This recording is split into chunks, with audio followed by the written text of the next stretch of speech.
Hey everyone, so welcome back. And this week what we're going to be talking about is the Due Process Clause of the United States Constitution, okay? So the 14th Amendment to the US Constitution, Section 1, so the first section, says, all persons born or naturalized in the United States and subject to the jurisdiction thereof are citizens of the United States and of the state wherein they reside.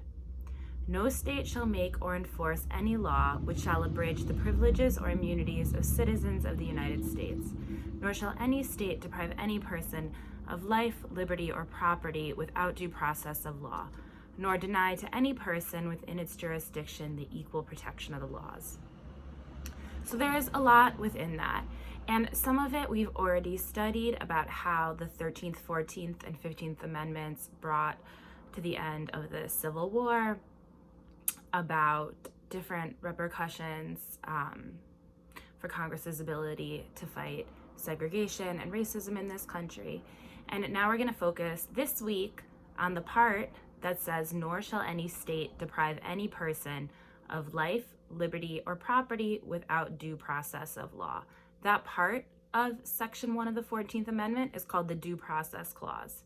The next part that says, nor deny to any person within its jurisdiction the equal protection of the laws, is called the Equal Protection Clause. And next week's lectures are going to be about the Equal Protection Clause. So there's two different types of due process. The first is what we call procedural due process. Now, in procedural due process, that's where there's different procedures that you have to have before a state or the federal government can take away your life, liberty, or property. So for example, you need to have a hearing, you need to have an opportunity to be heard, things like having a jury for a criminal trial, and different things like that are different ideas of procedural due process. So the procedures that have to be followed. So it's not that the state or federal government can put you in jail, they can, but if they're going to, first they have to tell you what you're going to be charged with. They have to give you a chance to contest what you're being charged with. They have to make sure that that's a neutral and fair jury, for example, that you have a right to counsel, all these types of things. Make sure that it's fair before a state takes away your life, liberty, or property. And that's pretty straightforward. What the rest of these lectures are going to focus on is this idea of substantive due process, okay? And the idea of substantive due process is that there's some laws that invade your life, liberty, or property that can't be valid law. And that the government has to have a good enough reason if they're going to deprive your life, liberty, or property, okay?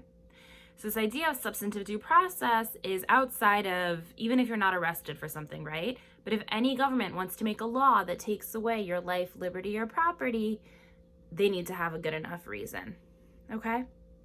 And we're gonna go through what that means in the rest of these lectures. And another term that's really important for us to know here is liberty, okay? Liberty, when we're talking about it in the US constitutional sense, and we've discussed this before, means freedom from unwarranted governmental intrusion. And I'll say that again. Liberty means freedom from unwarranted governmental intrusion. So what that means, it doesn't mean freedom from the government. It means freedom from where the government shouldn't be, okay?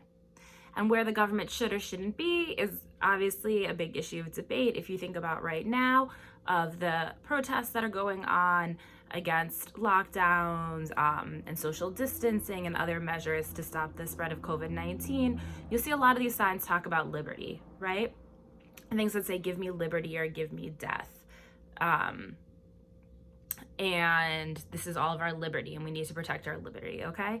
And what people are talking about when they're talking about liberty is they're saying that the government's getting too involved. And that's what the Due Process Clause of the 14th Amendment protects us from, the government getting too involved without a good enough reason. Now, when it comes to things like the social distancing measures and trying to stop the spread of coronavirus, there's plenty of good arguments that the government is taking away some of your rights, right, to liberty. You can't go to a hair salon, for example, right now, or if you have a hair salon, you can't open it or have it be in business in New York and plenty of other states. But the question then becomes is whether or not it's warranted, right? If there's a strong enough reason, then the government is allowed to do it. And that's a legal question, and we'll, go through. And you'll be able to answer this for yourselves after you watch all of these lectures. So, another thing to think about before we get into the cases is the idea of fundamental rights. Sometimes a court will say that the due process clause is about protecting your fundamental rights, okay? But we also don't exactly know which rights are going to be your fundamental rights. Some people say that maybe it'd be the rights in the first 8 amendments, so things like freedom of speech, freedom of religion, right to bear arms as part of a militia, maybe those are your fundamental rights. Or fundamental rights might be everything in the Bill of Rights. Or maybe fundamental rights are the types of things that the Constitution was founded on, like those morals we talked about. Maybe a fundamental right, even though it's not in the amendments, is a right to democracy and a right to self-government, and a right to dignity and a right not to have arbitrary decisions made, right? So maybe a fundamental right in this country is that, there's no king-like person who decides if you live or die. So we don't really have a great test to decide whether or not something's a fundamental right. And as we go through these cases, we're gonna look on our own and see where the court says there is and isn't fundamental rights and how that's gonna end up affecting what the government can and can't do. So that's your intro to the Due Process Clause of the 14th Amendment, and watch the next videos where we'll talk about the cases.